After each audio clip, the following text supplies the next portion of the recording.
Hello, friends. Welcome to Lending Leadership today. I'm Rin. And I'm Rach. We are so excited to talk to you guys today. We have a very special interview coming your way. We took some time, as you guys know, to interview some of the hosts of Lending Leadership so you get a chance to understand more about our backgrounds. And there's one final interview that we have not completed yet, and that is the lovely Rachael Tresch. So I am going to be leading today with some questions, and we're going to dive into Rachael's background and all those good nuggets that she'll have to share with you about what has brought her to where she is today, helping our loan officers with their marketing and brand strategies. How's it going today, Rach? Hey, I don't like being in the hot seat. Normally, the roles are reversed and I'm asking the questions, but this is good. This is good to stretch ourselves. I'm constantly telling people, put yourselves in a position where you're a little bit nervous, take yourself out of your comfort zone. So I guess I got to practice what I preach here, and here we go. Oh, I think it's going to be a lot of fun. I think it is fun having you in the reverse role because we do always have you as like our master host or interviewer of all the exciting thought leaders and experts in the industry. So let's kick it off. I'm going to try to throw you a layup or some warm-up shots here. Okay, good. All right. You have had a dynamic career. I know this because I know your skill sets and your background. If you could sum up your journey in one sentence, what would that sentence be? Gosh. Go with the flow, crazy, take life as it comes. It's funny. If you were to look at my resume, you would think, wow, these things don't connect at all, but they do. And I feel like when life just throws you a curveball, you have two options. You either just sit and wallow and cry about it, right? Like, I don't want change. I don't like change. Or you just go with it and say, hey, all right, time to put on a new hat, time to try something different. And I think just going with the flow and having faith and trust and knowing at the end of the day that if you don't like something, you can always change it. You can always make a different ending for yourself. And I've been really lucky and blessed that I've had some really cool things that I've done in my career so far. Yeah, I think still that's don't know what I want to be when I grow up. I mean, I think I'm writing that story. I think everyone is as we go, right?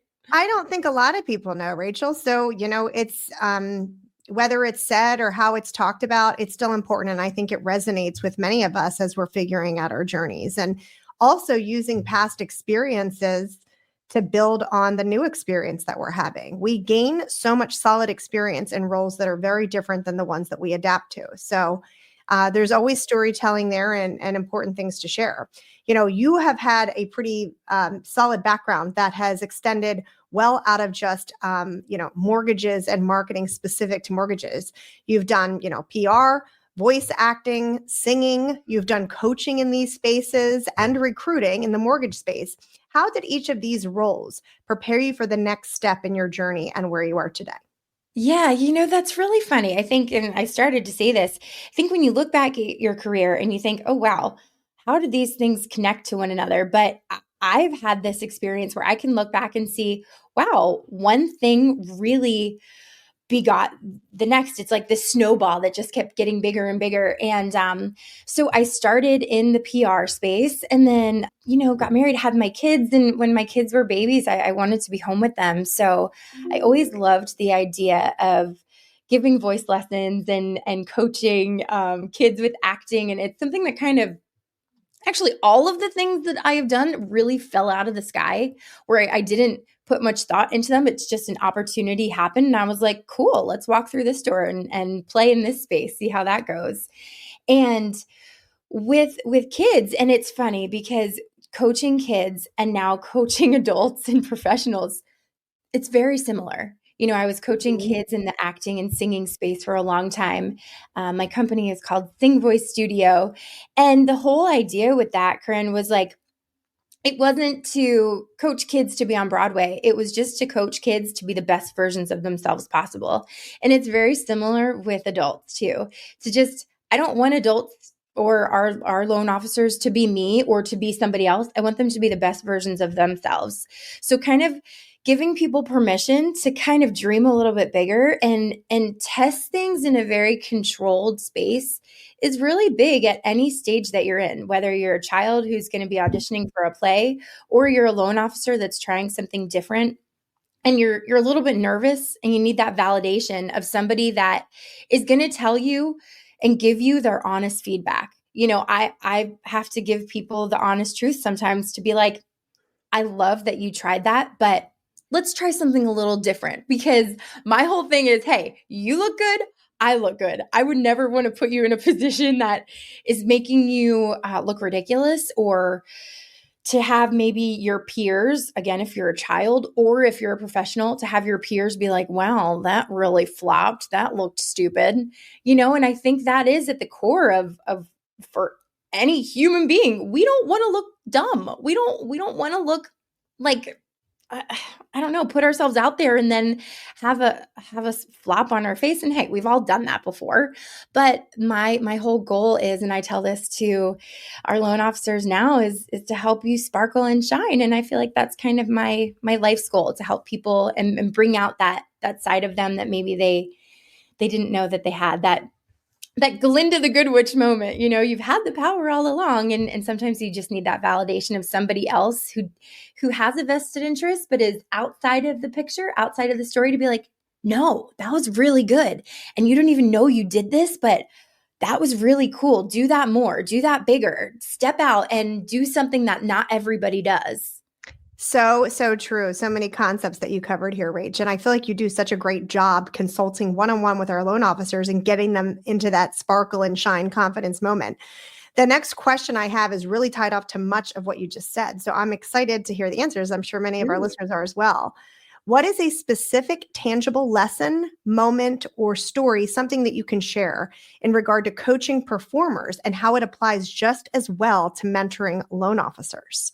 So again, something tangible. It can be a lesson, a story, a tip that you've come across, that you've learned and mastered with a performer who might be getting on stage, or a kid that you're working with that's trying out for that big part, that can just very directly apply to salespeople, quite frankly, but more specifically our loan officers.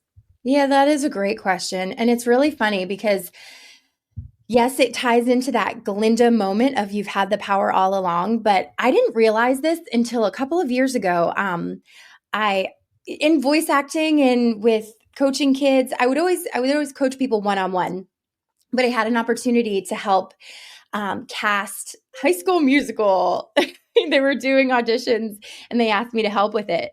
And it's so funny. I noticed something that I thought I knew, but I didn't realize until I saw it and firsthand, that when you're given a script or you're given an audition, or for professionals who are like, okay, I'm going to do XYZ, I'm going to do a video.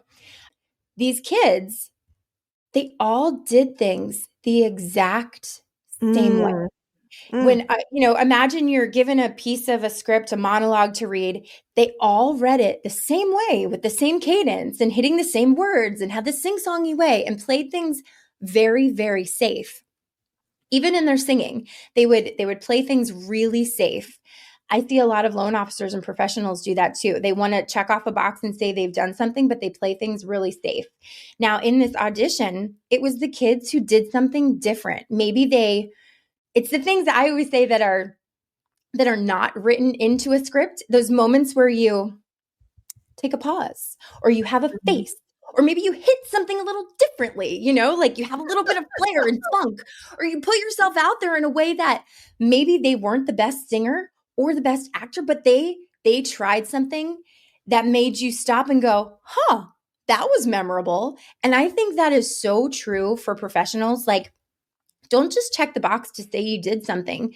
Step out of your comfort zone. Do something a little different. Don't just, if you're going to be, sponsoring an event, don't just do the typical thing that everybody does. And here's my same old tchotchke giveaways. Put a little bit of thought into something where you're going to stand out. And I'm telling you, it's the disruptor. It's the differentiator that it just makes people go, oh yeah, that was different. That was cool. And those are the kids that we decided would be getting the main parts. And our loan officers, I'm sure everybody can think of any professional that just does things a little bit differently. Those are the ones you remember. Yeah, Rachel, that is great. That is a great insight that I hope everybody is writing down right now. That moment where you think of that creative idea, or you think of something different that is a hobby of yours, is an interest of yours. Maybe it's a topic that you can speak really well to, or it's just a belief that you have, something about nature or a trip you took that you want to incorporate into your daily messaging or your events. Don't hesitate, because it seems like it's too out of the box, or someone's not going to relate to it, or it's not going to make sense to everybody. Don't hesitate. Don't stop. Go forward with that idea. Try to play with it, develop it. I really like what you had to say there, Rach. I think that it makes a lot of sense. And I think you answered the question well, because there's so much that can be learned from getting on stage and speaking, that everybody can really strengthen their game from. And then, of course, just standing out in general. I have another question for you, and this fits into the creative spacing and us getting creative, right? What's an unconventional tactic or idea you've used in recruiting or marketing that ended up being highly effective? Skip? Okay. I'm going to give away all my secrets now, Rin. That's what I said. Are you going to say skip, Corinne? Nope. No, I'm giving it all away. I'm giving it all away. Okay. These are nuggets, golden nuggets, my friends. Listen, in any sales position, nobody likes cold calling. I've not met one person who was like, I love to cold call. In recruiting, like, you need to do that. In loan, our loan officers, they need to be calling on realtors. Realtors, they need to be calling on clients. Nobody likes to cold call.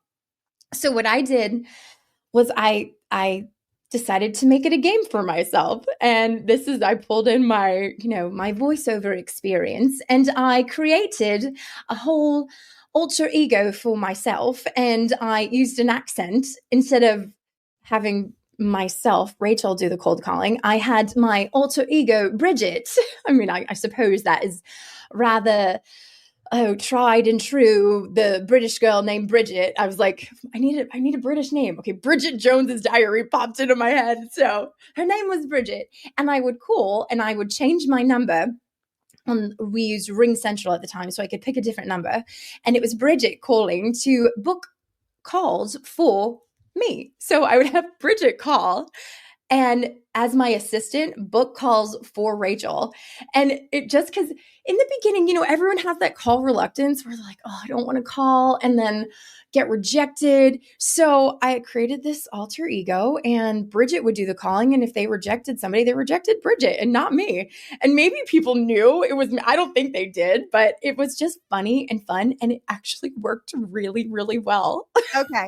Hilarious. But I have to ask follow-up on this, Rach. So did anybody ever call you back and you were caught off guard and used your American accent over Bridget's British accent by mistake? No.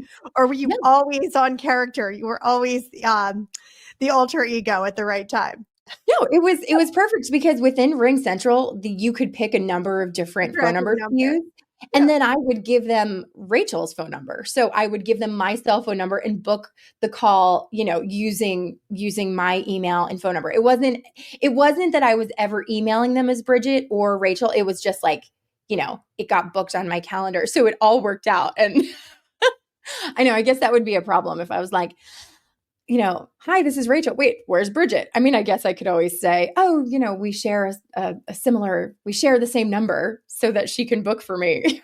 But anytime that you can gamify something or have fun with it, be a little silly, I'm all for that. I think as adults, we don't play enough. It's just, get it done, check the box. And I'm silly. I like to play. I like to be funny and weird. And I know, Rin, we are cut from the same mold in that regard, but it was just but if you're going to do this, though, you have to make sure that there's a backstory. So I forget where I had her live, but I had like a whole story. And then I was even nervous, like if someone's like, oh, they were British too, I would make sure that I had a backstory of, oh, well, my mom lived in England and my father lived in the US. So I bounced around and we lived all over. I was going to have a whole thing. Oh my gosh, that is hilarious, Rachel. I love it. I've got to meet Rachel more. Or maybe I need to just be chit-chatting with or Bridget more. I need to meet with Bridget more. I think I need to chit-chat with Bridget more before that. We'll have some tea. We'll set up a tea for sure. We'll set up a little tea in the afternoon together. Awesome. I love it. I've got another one for you that might take us in a little bit of a different direction, or maybe not. It might stay in the Bridget territory. What's one thing people would be surprised to learn about you that hasn't come up in your professional journey thus far? I think people would, I mean, some people know this, and we kind of talked about this a little bit, but that I love to sing. I'm a singer. I did a lot of voice acting. I don't know if you remember this. It was a couple of Christmases ago. There was an Amazon commercial and it had these singing boxes, the Amazon smile, that's an arrow. Yeah. And actually, we know it well from the holidays. Yeah, a little tidbit, that arrow for Amazon, which is such great branding. The arrow is everything from A to Z. The arrow starts at the A and then goes to the Z, if anyone didn't know that. Well, that commercial, the singing boxes, if you listen closely at the very end, well, there's two voiceovers that I had in that. It was, Alexa, turn on the lights. And watch, my Alexa's going to start going crazy saying that. And then at the very end, it was like, at Amazon, we have everything from A to Z. If you watch back that video, that was me. And every time it would come on, when it would come on at Christmas time, my kids would be like, Mom, your commercial's on. Oh my gosh. And it was a really fun little moment. So I used to do a lot of voiceover. You're a celebrity on Amazon. I love it. And I did a couple of audiobooks, but I really liked doing the commercial stuff, which was really fun. That tested me, and it was tough to have somebody on the other line say, okay, can you try it this way? Or, oh, I want you to hit this word differently. And you're having somebody live edit you. So I did a lot of that, but yeah, I love singing. Right now I pretty much just sing in church. I'm not doing much of that either. I need to get back to it, but that's my favorite place to sing. Singing in church, being a worship leader, that's kind of my heart space. Well, that's really cool. And I feel like there's always opportunities for these bands at different companies too, right? We find all these very musical individuals at companies that we travel through, and there should always be an eternal band, right? There's events, there's moments where we should get, those voice talent and guitar and drumming talents together to put together some key songs. So that's got to be coming up at some point here, Rach, right? I hope so. I know we need a name for this band, but again, to create those opportunities for us adults to play and be silly and step out of our comfort zone. We all are wearing so many different hats and enjoy there's many different aspects and angles to everyone. So to explore those and have fun with those and not just be the corporate person all the time, I think is really important. I think it's important for confidence boosters and getting us outside of our regular, everyday, doing the same routine, everyday mindset. So I like everything you've shared. I have really enjoyed this, Rach. It has been some great time that we've spent together today. I hope all of you guys, if you have questions for us, please post them in the comments below. And don't forget to like, share, and follow us. And join us next time for Lending Leadership. Thanks so much, Rach. I love this. Thanks, Ren. Bye, everybody. Catch you soon. Bye, guys.